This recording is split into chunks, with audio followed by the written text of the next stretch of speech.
قرآن میں کیا کہتے ہیں؟ وقدر فیہا اقواتہا. اللہ فرماتے ہیں ہم نے اس زمین میں انسان کو پیدا کرنے سے پہلے اس زمین میں خوراک کے ذخائر کا ایک اندازہ لگا لیا تھا کہ کتنے لوگوں نے آنا ہے, اس حساب سے ہم نے اس زمین میں پہلے سے پیدا, بولو بھائی, کر دیا. تو اب خواتین کو چاہیے اپنی صحتوں پہ بھی ترس کھائیں. جو موٹاپا چڑھ رہا ہے اتنا زیادہ, یہ نسل روکنے سے چڑھ رہا ہے. جن کی اولادیں ہوتی ہیں ان کی فٹنس دوسروں سے زیادہ اچھی, ان میں موٹاپا نہیں آتا, عمریں لمبی ہوتی ہیں. اور بڑی بات ہے اللہ تعالیٰ اولاد دیتے ہیں جو ہے وہ بڑھاپے کا سہارا بنتی ہے. بڑھاپے میں کون عزت دے گا بھائی آپ کو؟ کون پالے گا آپ کو؟ کوئی بھی لفٹ کرانے کے لیے تیار نہیں ہوتا. آپ کہتے ہیں کہ میرے پاس پیسہ اتنا ہے تو بڑھاپے میں یہ کام آئے گا. پیسہ آپ کو محبت نہیں دے گا. وہ پیسے میں جو نوٹ ہیں وہ آپ سے باتیں تھوڑی کریں گے. اور آپ نیٹ پہ سرچ کریں, یو کے میں, امریکہ میں ایسے ادارے وجود میں آ گئے ہیں جو بوڑھوں کی تنہائیاں دور کرنے کے لیے بندہ بھیجتے ہیں پیسوں پہ. 1 گھنٹہ رینٹ پہ آدمی ملتا ہے. آپ ابھی سرچ کریں بیان ختم ہونے کے بعد. بڑھاپے میں ان کو کیا ملتا ہے؟ رینٹ پہ آدمی جو جائے گا اور خوب اچھی طرح گپ شپ کرے گا آپ سے. وہ کوئی دل سے تھوڑی محبت کر رہا ہے. کیسی برباد ہو گئی ہے وہ قوم, کیسے برباد ہو گئی ہیں وہ لوگ. اور یہ چیز ہماری قوم کی سمجھ میں نہیں آ رہی. برباد ہو گئے. اللہ کے ابھی 1 کروڑ پتی امریکن تھا, اس کا انتقال ہوا ہے. میں انشاءاللہ تلاش کر کے اس کا پورا حوالہ آپ کے سامنے پیش کروں گا. اس نے یہ بیان دیا ہے کہ میرا ایک بیٹا تھا, میں نے اس کو کھلایا پلایا اور نسل روکی, میرا بڑھاپا بہت ہی خراب گزرا ہے, میری یہ دولت میرے کام نہیں آ رہی. ایک ہندو نے ایک کمنٹ کیا نا کہ تم لوگ 20 کروڑ ہو گئے, 22 کروڑ کی آبادی ہو گئی. سوری پاکستانی تھا وہ, کہہ رہے ہیں ہم لوگ پاکستان میں 22 کروڑ ہو گئے, اس مولوی کو دیکھو کیا کر رہا ہے. تو مجھے خیال ہوا میں اس کو بولوں اس 22 کروڑ میں تم بھی ایک ہو. اگر یہ 22 کروڑ غلط ہیں تو تم بھی کیا ہو؟ بولو نا, غلط ہو. اس کا مطلب تم بھی غلط پیدا ہوئے ہو, تمہیں پیدا ہونا نہیں چاہیے تھا. ہر آدمی اپنے بارے میں کہہ رہے میں تو ٹھیک پیدا ہو گیا, لیکن یہ جو آبادی 22 کروڑ ہو گئی, جو 21 کروڑ 90,999 ہیں, یہ کیا ہیں؟ غلط ہیں. تو بھائی جیسے ہمارے والدین کا سب سے بڑا احسان کیا ہے کہ وہ ہماری حیات کا سبب بنے, ایسا ہی ہمارا اگلی جنریشن پہ سب سے بڑا احسان کیا ہوگا کہ ہم ان کو زندگی دینے کا سبب بنے ہوں گے. سمجھ میں آ رہی ہے نا؟ انگلش میں تو نہیں باتیں کر رہا میں. تو جو بھی یہ بات کرے نا کہ اتنی آبادی غلط ہے, تو اسے بولو پھر اس غلط میں تم بھی ہو.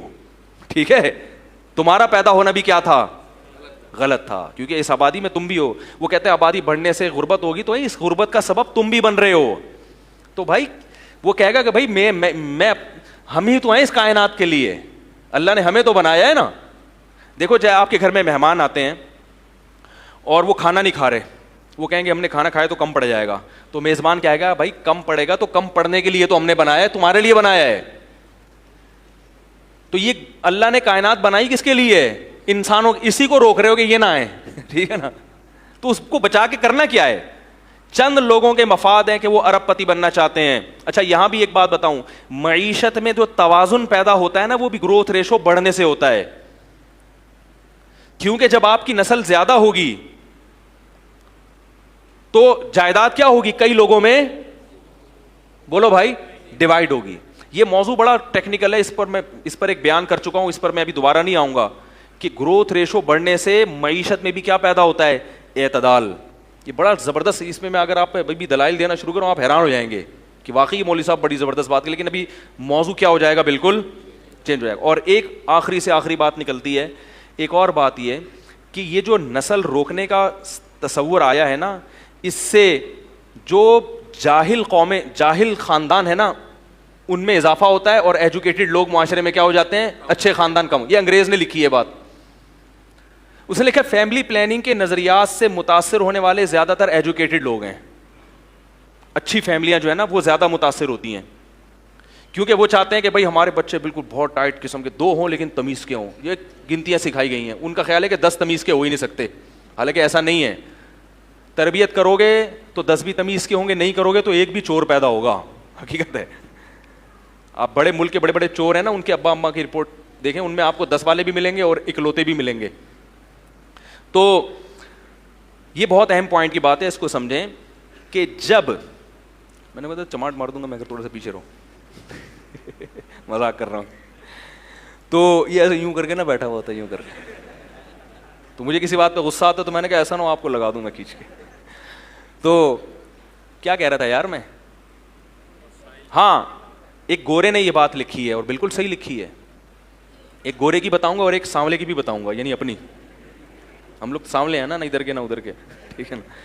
گورے نے یہ بات لکھی ہے کہ یہ جو گروتھ ریشو, جب یہ جو فیملی پلاننگ کی مہم جب چلتی ہے کہ 2 بچے ہی اچھے, تو چونکہ اس سے زیادہ تر ایجوکیٹڈ لوگ متاثر ہوتے ہیں, وہ کہتے ہیں ہاں بھائی, اور جو ان پڑھ طبقہ ہے نا وہ اس لیے متاثر نہیں ہوتا کہ وہ کسی چیز سے متاثر ہونے کے لیے تیار, وہ کہتا ہے چھوڑو یار پیدا کرو. ان کو تو تربیت کی بھی فکر نہیں ہوتی, تعلیم کی بھی فکر نہیں ہوتی, بیویوں کی صحت کی بھی نہیں, وہ تو کہتے ہیں ہو رہے ہیں اور ہونے دو. نتیجہ کیا نکلتا ہے, جو نیچ اور گھٹیا خاندان ہے نا ان کا ریشو بڑھ جاتا ہے, اور جو اچھی فیملیاں تھیں وہ آبادی کا تناسب کم ہو جاتا ہے. چور اچکے بولو بھائی زیادہ ہو جائیں گے, تو چور اچکوں کو نہ بڑھنے دو. کیا خیال ہے؟ جو اچھی فیملی, اگر آپ سمجھتے ہو کہ ہم اچھے خاندانی لوگ ہیں تو پھر آپ کو اپنی نسل بڑھانی پڑے گی تاکہ آنے والی امت کو کیا ہو, فائدہ ہو. یہ گورے کی بات ہے. اب ایک سانولے کی بھی سن لیں. سانولا یہ کہتا ہے کہ گروتھ ریشو روکنے سے لڑکیوں کی پیدائش کا ریشو بڑھ جاتا ہے اور لڑکوں کا ریشو کم ہو جاتا ہے. یہ بھی ایک حقیقت ہے, کیونکہ جب ہر ایک کو 2 چاہیے تو پھر اس میں ایک لڑکا لازمی چاہیے. جس کو لڑکا نہیں ملا تو لڑکی ہوتی رہے گی, ہوتے ہوتے 6 بیٹیوں کے بعد ایک بیٹا ہو گیا تو وہ بریک لگا لے گا. جس کے لڑکا ہو گیا وہ 2 میں ہی لگا لے گا. تو لڑکیوں کی تعداد تو 6 8 پہنچے گی, لڑکوں کی, تو یہ نیچرل جو ریشو ہے نا لڑکے اور لڑکیوں کا, یہ کیا ہو جائے گا, خراب ہو جائے گا, ڈسٹرب ہو جائے گا بہت بری طرح. پھر بیٹیوں والے پھریں گے رشتے تلاش کرتے, ہائے وہی مل نہیں رہا, ہائے یہ نہیں ہو رہا, ہائے وہ نہیں ہو رہا. زنا بھی پھیلے گا معاشرے میں, یہ ہو رہا ہے. انڈیا اور چائنا کا میں کئی دفعہ بتا چکا ہوں کہ وہاں لڑکیوں کا ریشو کم کیوں ہے, حالانکہ وہاں بھی فیملی پلاننگ ہے, اس لیے کہ وہ ماں کے پیٹ میں بچی کو, تو یہ ظلم کرو گے تو پھر تو ہوگا, لیکن اسلام اس ظلم کی اجازت نہیں دیتا. بچی کو پیٹ میں مار نہیں سکتے. تو یہ بھی ایک ٹینشن ہے. جب پہلے بڑھتا تھا نا گروتھ ریشو, پہلے لوگ جانتے ہی نہیں تھے, تو کیا ایک خاتون کے 6 بیٹیاں ہو گئیں تو دوسرے کے 6 بیٹے ہو گئے. کیا خیال ہے؟ تو وہ بھائی اس کے 6 بیٹیاں بوجھ نہیں بنتی تھی بھائی, وہ ان چمونی آپا کے بھائی وہ 6 بیٹے اللہ نے اس کو دیے, اور وہ دوسری آپا ہیں ان کے کتنے بیٹیاں ہی بیٹیاں ہو رہی, تو کوئی بات نہیں, ان کے 6 بیٹیاں, ان 6 بیٹے سے ہو گئی شادی. اب کیا ہو رہا ہے, ان کے 6 تو ہو گئی لڑکے کی لالچ میں, ان کے بیٹے 1 2 سے زیادہ نہیں ہے, تو کس کو پہنائیں گی بھائی یہ بیٹیاں؟ نہیں آ رہی بات. تو یہ باتیں آپ کو میڈیا نہیں بتائے گا میرے بھائی, یہ باتیں آپ کو مولوی کے علاوہ, بولو بھائی, کیونکہ مولوی صاحب کو تقریر کے پیسے نہیں ملتے. اور پھر بھی خواتین نے اگر نیگیٹو کمنٹس کرنے ہیں تو دل کھول کے کریں, صحیح ہے نا. ہمیں یہ سمجھا ہوا ہے, میں نے آپ کو کچھ بھی نہیں سمجھا ہوا, کیونکہ مجھے زندگی میں اتنی گالیاں, لاکھوں کے حساب سے گالیاں پڑی ہیں خواتین کی طرف سے. حالانکہ میں خواتین کے حق میں بات کر رہا ہوں, ایسی بات کر رہا ہوں جو ان کی صحت کے لیے بھی مفید ہے, اور ان کے, عورت تو بچوں پہ ہی تو حکومت کرتی ہے, وہ اصل حکومت عورت کی کس پہ ہوتی ہے, اولاد پہ ہوتی ہے, اسی سے آپ نے اس کو محروم کر دیا.